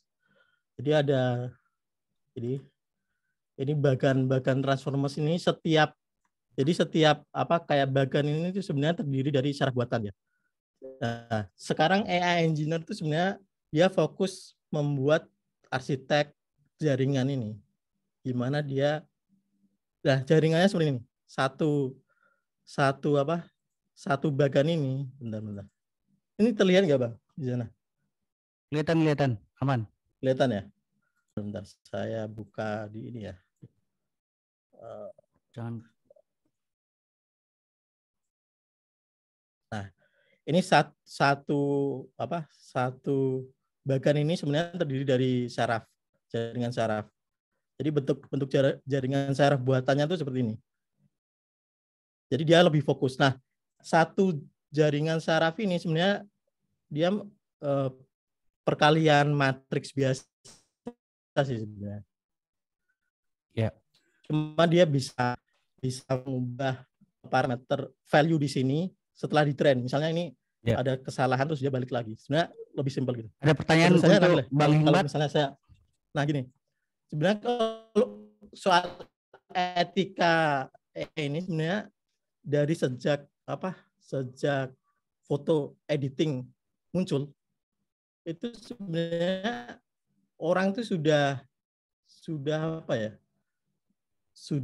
punya feeling bahwa dunia digital itu mengubah etika berindustri dan etika berseni. Jadi misalnya melihat foto yang diedit, biasanya kalau orang biasa responnya, wah ini saya close ya. Oke. Nah biasanya orang bilangnya, wah ini foto editan.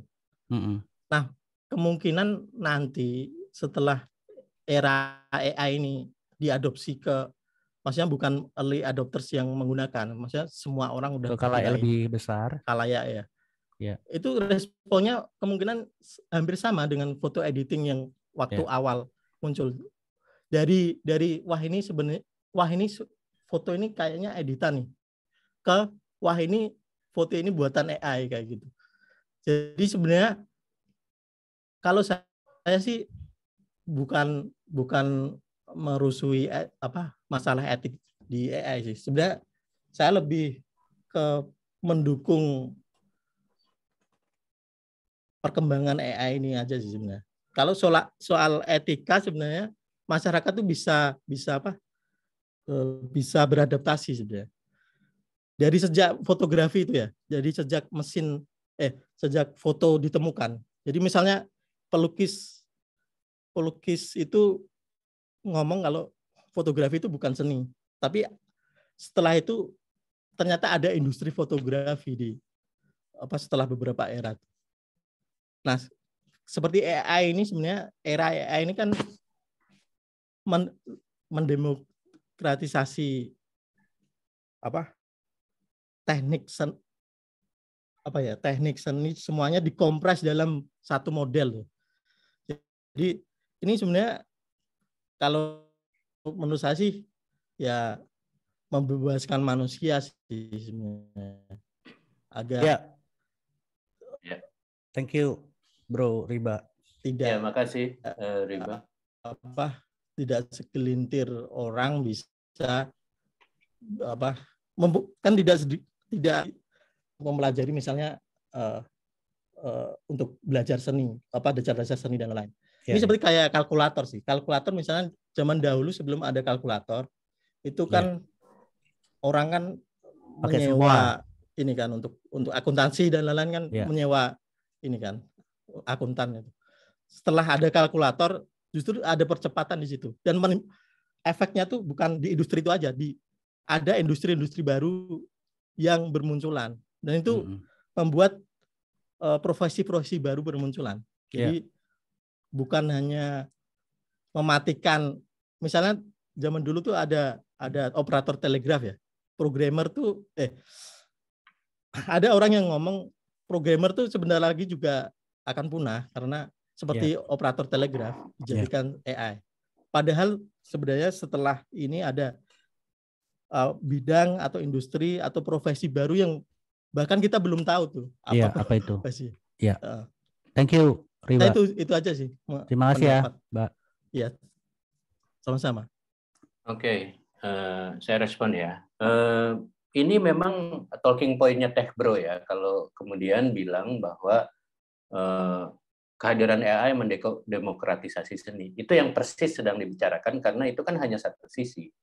Jadi memangnya selama ini asumsi itu mengandaikan belajar seni bertahun-tahun adalah menjadi tiran elit gitu.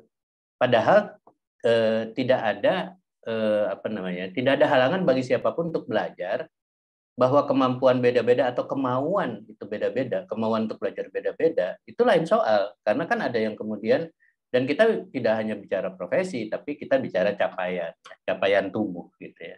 Jadi bagi kita yang tidak menerjuni ketubuhan dari seni ya, misalnya gimana susahnya belajar menggoretkan kuas atau apa segala macam, ya mungkin akan dengan mudah mendismiss itu sesuatu yang bisa hilang, nggak usah, nggak apa-apa gitu.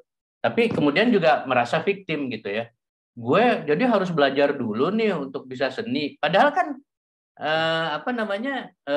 ya, dan sekarang gue tanpa belajar seni bisa bikin seni.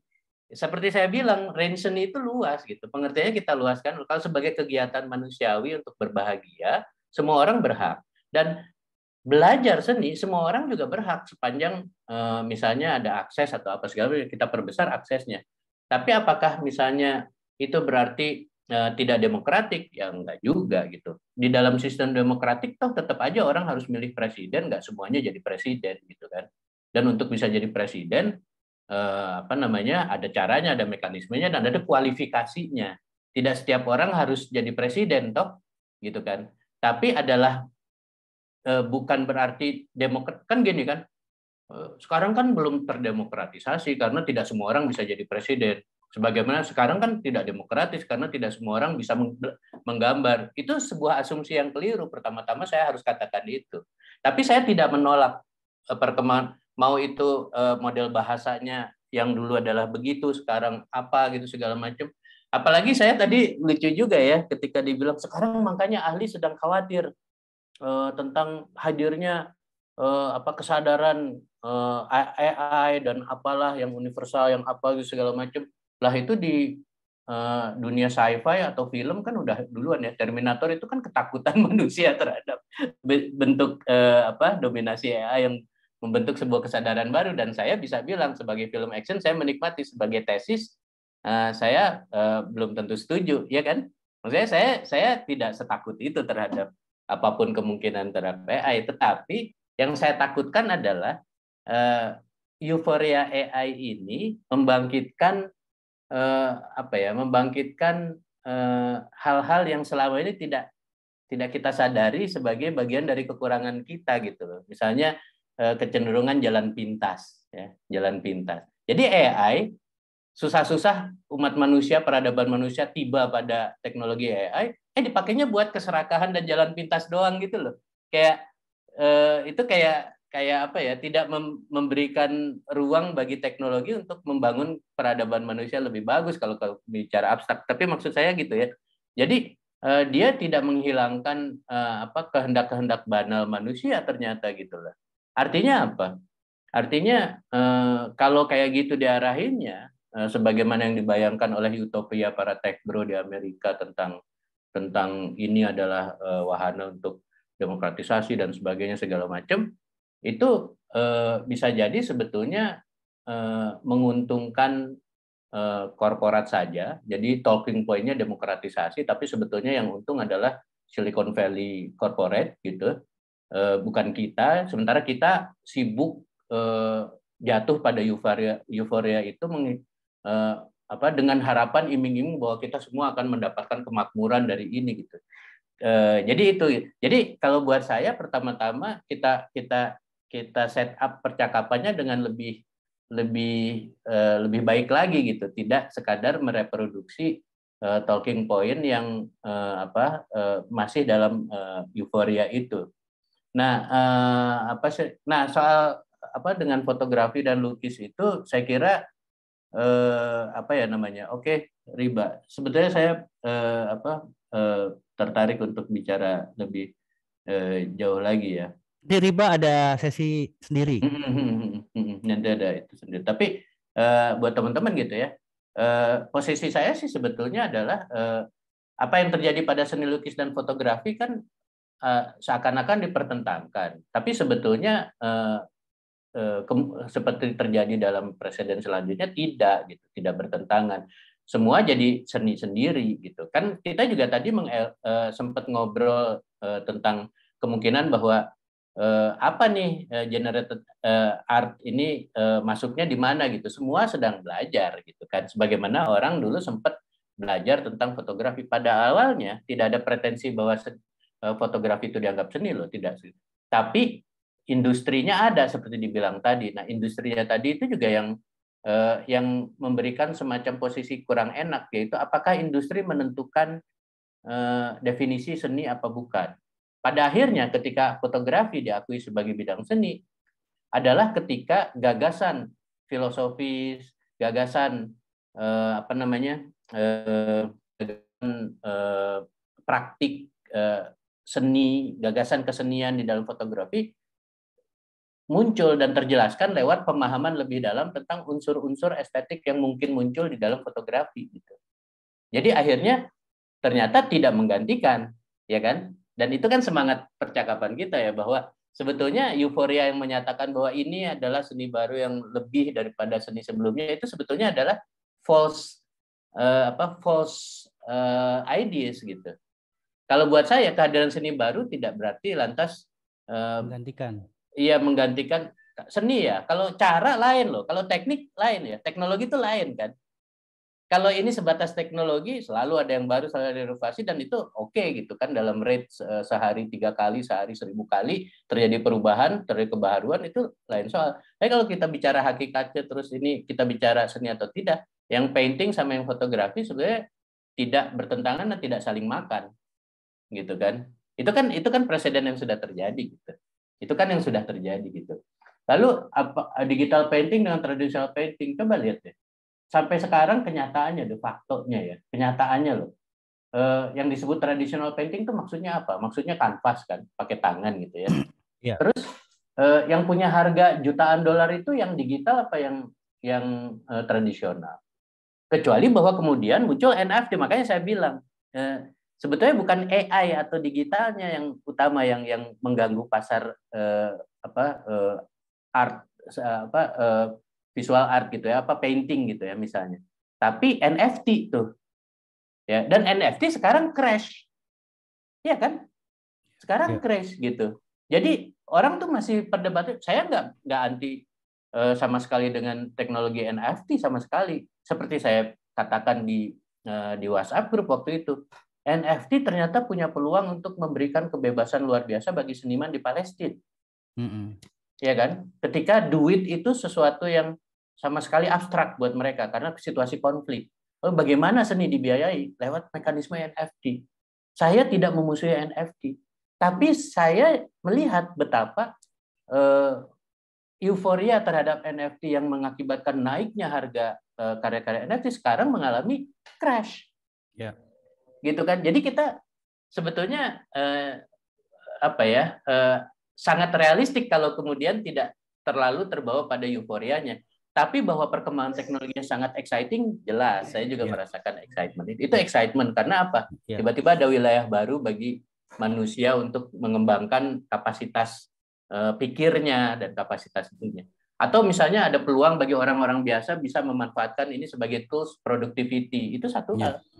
Gitu. Tapi apakah dengan ini saya punya peluang jadi konglomerat atau apa? Itu euforia gitu. Jadi buat saya ya bisa aja. Tapi kan per definisi itu selalu sebuah perkecualian gitu, sebuah hal yang Iya, untuk pertanyaan awal yang Mas Hikmat katakan bahwa sebenarnya kita tetap ada kesulitan nih menetapkan value yang di-create oleh AI dan manusia kan.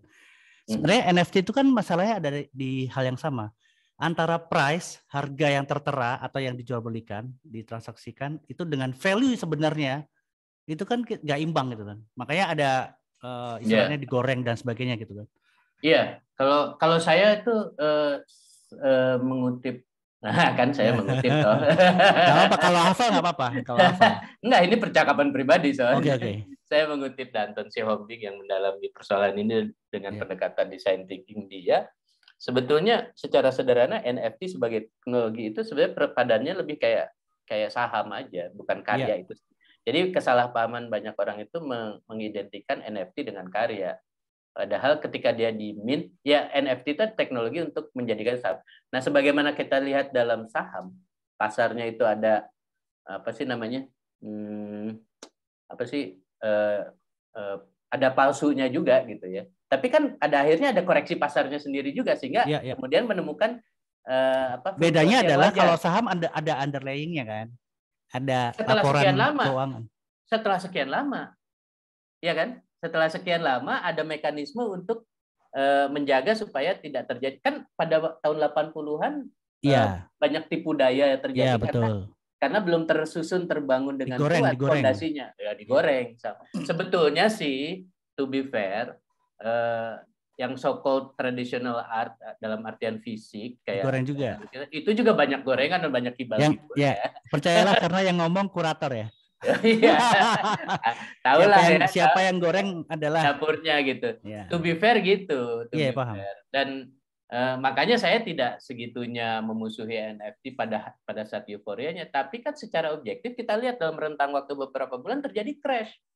Artinya apa? Terjadi koreksi dan kemudian orang bicara etik, bicara penjagaan lebih lanjut, bukan hanya penjagaan terhadap inskripsinya atau apa segala macam gitu ya, tetapi etiknya bagaimana diwujudkan menjadi etika profesi dan sebagainya gitu. Jadi demikian juga teknologi AI ini gitu loh. Jadi saya tidak akan menutup kemungkinan bahwa akan terjadi balance antara yang tech bro dengan yang seniman gitu loh. Ya akan terjadi titik equilibrium. Yang jangan terjadi bagi kita mungkin adalah terjebak pada satu bubble aja.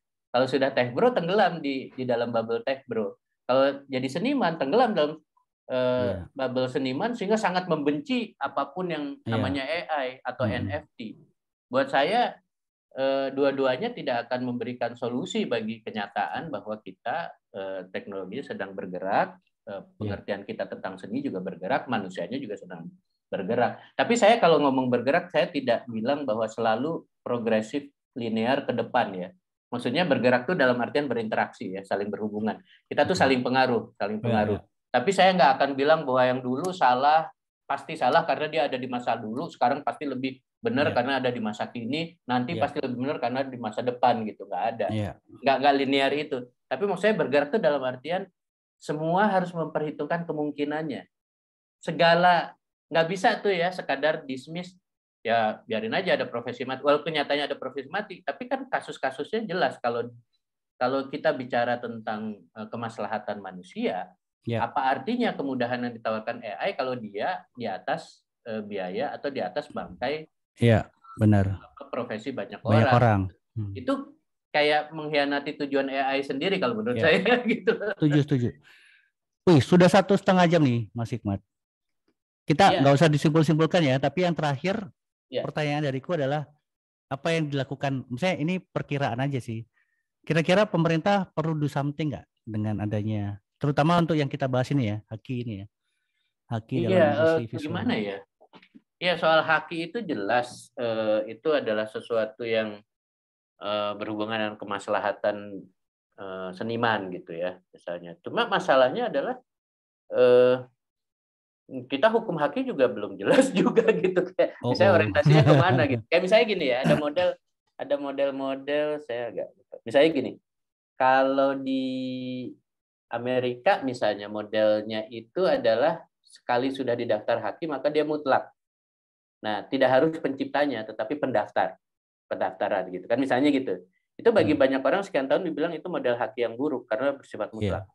Ya, di Inggris ada hak untuk mendispute. Jadi bisa membatalkan haki yang hasil klaim atau pendaftaran itu gitu. Penciptanya bisa menggugurkan haki. Jadi hak dispute itu adalah perbedaan dengan jadi sifatnya nggak terlalu mutlak. Misalnya hal kayak gitu tuh sejak tahun 80-an, 70-80-an udah dibicarakan.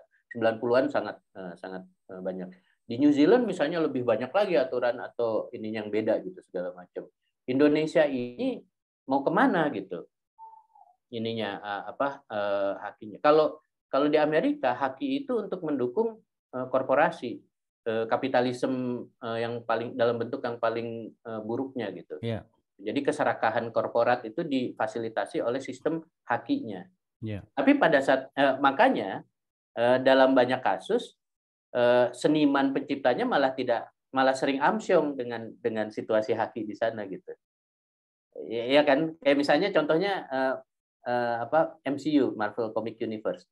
Duitnya kan lebih dari 22 tahun film MCU itu duitnya itu melampaui penghasilan lebih dari 20 negara di Afrika misalnya. Ya, duitnya kayak apa? Nyampe nggak ke original creator-nya? Itu kan generated kan? Ya nggak? Ya kan misalnya apalah Wakanda lah, Ant-Man lah, siapa Spider-Man segala macam. Siapa pencipta awalnya? Dapat semakmur itu nggak? Dapat proporsi kemakmuran yang setara nggak? Padahal kan itu generated kan.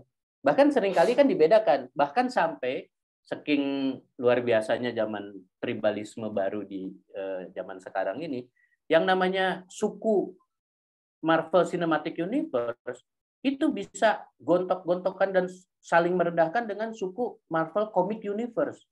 Yang diomongin Spider-Man yang sama, tapi kalau Spider-Man di filmnya keluaran mana dulu nih? Keluaran Sam Raimi yang Sony atau keluaran mana gitu?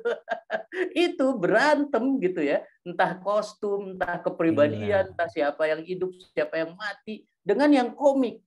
Kebayang nggak? Itu tribalisme yang kadang-kadang brutal sampai sedemikian rupa sampai terjadi doxing, sampai orang hampir bunuh diri gara-gara itu. Perang opini tentang itu. Kebayang kan gitu? Yang padahal semua itu generated gitu. Yang ketawa-ketawa siapa? Eksekutifnya lah. Korporatnya lah. Penghasilan yang 20 negara gabungan 20 negara Afrika sebesar itu yang nikmatin siapa? Bukan. Bahkan misalnya sekarang ini cuman dapat rasa terima kasih aja udah kayaknya udah revolusi sekali kan. Di belakangnya Wakanda Forever ada ini terima kasih kepada Tom King, kepada ini penciptanya di komik. Dapat nggak duitnya percikan duit dari itu? Enggak. Dapat terima kasih doang. Siapa itu yang jadi cameo terus itu? Stanley. Stanley juga kan dianggap problematik kayak misalnya semua Stanley kan nggak bisa gambar. Dia kan seluruh ciptanya selalu bersama penggambar. Penggambarnya seringkali nggak dapat apa-apa, bahkan recognition gitu. Jadi duit pun nggak dapat gitu. Dan Stanley juga dapat porsi yang sangat kecil gitu loh. Menarik tuh. Ini ada yang Mas Hikmat tadi bilang ada di industri komik. Chris siapa yang titik-titik of the door yang mendapatkan copyright-nya cuman teksnya saja, bukan gambarnya karena di-generate dari Midjourney. Iya. Ini diketik dong Mas. Tadi kecepatan ngomongnya. Itu Zarya of the Dawn, Chris Castanova, bentar tak ketik dulu ya. Iya. Gimana sih? Cash. Nah. Dia tadinya dapat semuanya.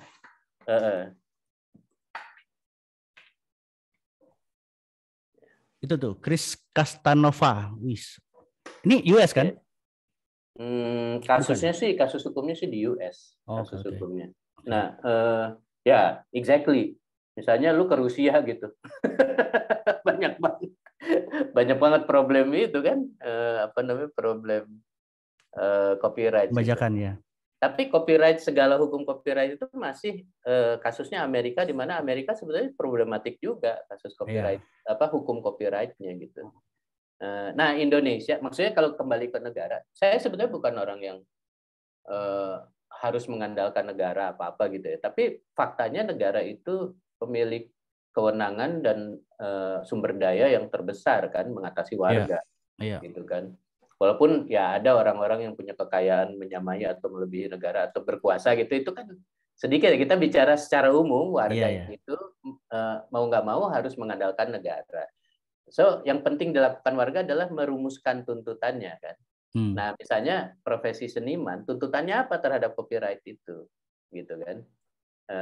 Misalnya sekarang orang banyak bicara soal pajak, dan kemudian masalah pajak itu tidak banyak yang orang ngerti, karena seringkali yang berkepentingan terhadap soal pajak bagi penulis misalnya, atau pajak bagi adalah mereka yang sukses, ya, karena bicara angka yang besar. Nah, terus kalau yang satu tulisan dapat 300.000 doang itu bicara pajak tuh kayak abstrak banget kan. Lalu apa persoalannya? Minta sama negara yang berhubungan dengan kepentingan dari kelompok penulis ini atau kelompok kreator atau gitu. Nah, sayangnya seringkali seniman itu tidak punya wahana atau kapasitas atau kemauan atau merasa risih gitu untuk merumuskan tuntutan mereka pada negara. Jadi yang main di advokasi itu jarang sekali gitu. Dan bahkan seniman itu kadang punya salah kaprah, merasa diri itu gue kan titisan wahyu dari ilahi ya gitu ya, kalau yang namanya ilham gitu kan. Gue nggak ada urusan sama duniawi, ngurus-ngurus soal apa. Paham banget, karena aku dibesarkan oleh seniman. Iya. Iya, maksudnya apa boleh buat ya, kadang makhluk spesial pokoknya. Iya, kadang salah kaprah itu menyebabkan seniman merana sendiri gitu. Jadi ini saya bicara karena pengalaman juga, maksudnya kalau kita memang ingin berurusan dengan negara, kita harus tahu tuntutan kita pada negara jelas. Jangan jatuhnya jadi pokoknya gue harus dibiayain gitu. Jadi gagah tapi sebenarnya meminta-minta gitu. Maksudnya ya pokoknya gue taunya negara ngasih gue duit ya. Bukan soal itu, ada hukum, ada soal. Ada caranya lah. Iya gitu, dan harus bekerja sama dengan yang non seniman. Karena kan seniman itu hanya yang melakukan karyanya. Dan sebetulnya kalau konteksnya berkegiatan, kita semua seniman lah, bikin undang-undang juga seni juga, karena seni logika. Saya ikut serta dalam rapat perumusan undang-undang pemajuan kebudayaan ya. Itu wah, ternyata baca bahasa hukum itu seni juga ya. Karena nuans banget loh itu. Logika dan segala macam gitu. Imajinasi juga harus, nanti kalau katanya begini nanti efeknya gimana, itu kan ada juga. Nah, tapi maksud saya ya oke, kalau kita bicara profesi, seniman adalah yang profesinya menghasilkan karya seni. Tapi yang menikmati karya seni, ya kan, yang berkepentingan terhadap karya seni itu semua orang. Dan dalam konteks itu seniman nggak bisa tuh suci sendiri gitu, nggak bisa gitu. Termasuk terhadap AI. Saya juga nggak bisa sama AI apa gitu ya, tak tersentuh gitu. Jijik deh. Oke, jadi untuk menutup pembicaraan kita, jadi tadi itu kita nggak akan menyimpulkan ya. Kalau nyimpulkan ntar lihat sendiri di YouTube kita, nanti akan di-share. Menambahkan bahwa yang diuntungkan siapa gitu kan kalau adanya seni AI ini, ya selain perusahaan teknologi, Mas Hikmat, penikmat seni juga sih, penikmat karya lah ya. Jadi membludak atau banyak banget akhirnya varian-varian foto atau gambar yang di-generate gitu kan. Saya sedikit komentar soal itu, sorry banget ya. Pada akhirnya sih seperti saya bilang tadi, itu kan ada masalah FOMO juga. Jadi kenapakah kita mengidentikan keberlimpahan sebagai sebuah kenikmatan atau sekarang ini saat ini gitu. Jadi maksud saya sebenarnya banyak itu buat apa ya gitu ya, karena yang kapasitas manusia untuk menikmati juga saya terbatas tiap orang. Sebetulnya kalau buat saya yang penting itu metode.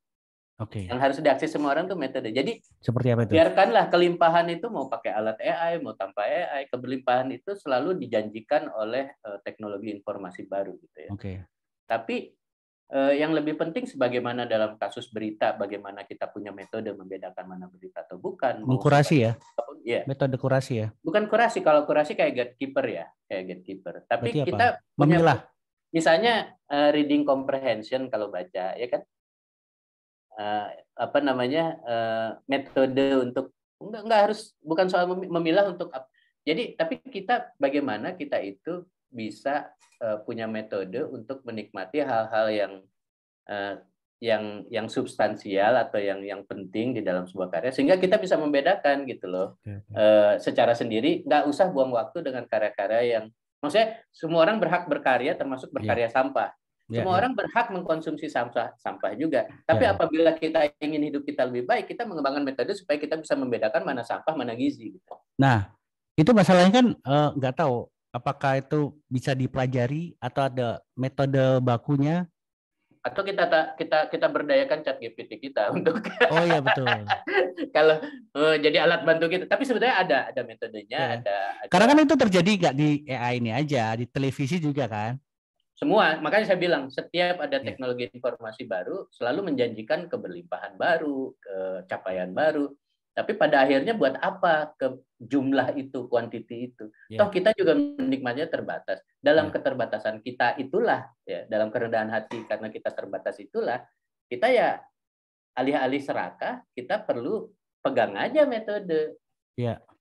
Nah, metode itu yang seringkali tidak diajarkan di sekolah, terpaksa kita belajar sendiri. Belajar sendiri, betul. Akhirnya kita harus bikin bukan hanya connection di dalam AI, tapi connection di dalam jejaring pengguna juga gitu. Pembaca, penikmat, prompter, seniman, penikmat seni. Punya jejaring untuk bisa saling bantu aja untuk kira-kira metodenya gitu. Tapi jangan sampai kita merasa bahwa kalau kita tidak bisa ngikutin keberlimpahan itu, kita sedang ketinggalan. Menurut saya sih itu bisa jadi masalah baru, yaitu FOMO. Oke, terima kasih Mas Hikmat Darmawan. Tepuk tangan. Buat Mas Selamat Hikmat. Berbuka ya. Terima kasih juga buat teman-teman yang sudah 1 jam 45 menit lebih. Wih, gila. Beneran ngabuburit nih. Untuk menutup acara hari ini, mau tanya nih, salah satu sponsor kita Blux. Coba jelasin Blux itu apa sih? Nih mainannya dalam tanda kutip, mainannya Mas Hikmat yang baru nih. Sebetulnya sih bersama Ega, yaitu connection tadi ya. Jadi sekarang ada toko buku independen yang curated ya. Moga-moga ini jadi hub kreatif juga. Sekarang dimulai dengan tempat yang kecil di Blok S, tapi masih didandani. Jadi kalau di Blok S Senopati ya, Jakarta Selatan. Ya, di Blok S Senopati Jakarta Selatan, persis di samping lapangan Blok S-nya. Rencananya itu kan daerahnya lumayan enak tuh, bukan hanya ada kuliner aja, tetapi bisa hangout segala macam. Pengennya jadi creative hub, dan moga-moga kalau teman-teman cukup banyak bukan hanya datang ya, tapi asik-asikan gitu ya, baik secara fisik maupun secara maya. Yang belum bisa datang secara fisik itu secara maya gitu ya. Ya kita bikin keramaian-keramaian kreatif aja gitu. Kan sebetulnya udah mulai nih Blux misalnya mensponsori rangkaian diskusi ini ya. AI. Tiap hari loh. Iya. Tapi bukan hanya aspek maya, aspek fisik, jadi penting juga nanti misalnya kertas gitu ya. Nah, jadi kertas itu yang terdekat ya. Akan dirayakan ya. Maksudnya ini bagian dari festival kertas apa? Ini nanti deh. Oke, nanti aja ikuti ya. Di medsos kami. Medsosnya Mas Hikmat dan Blux. Oke. Terima kasih teman-teman. Jangan lupa lusa kita akan ada sesi baru lagi oleh Bang Rani. Jadi itu judulnya apa tadi? AI Enhance Podcasting, inovasi dan tantangan dalam menerapkan AI pada podcast oleh Bang Rani. Teman-teman ditunggu, langsung daftar aja gratis. Podcast ini, bukan hanya bapaknya nih.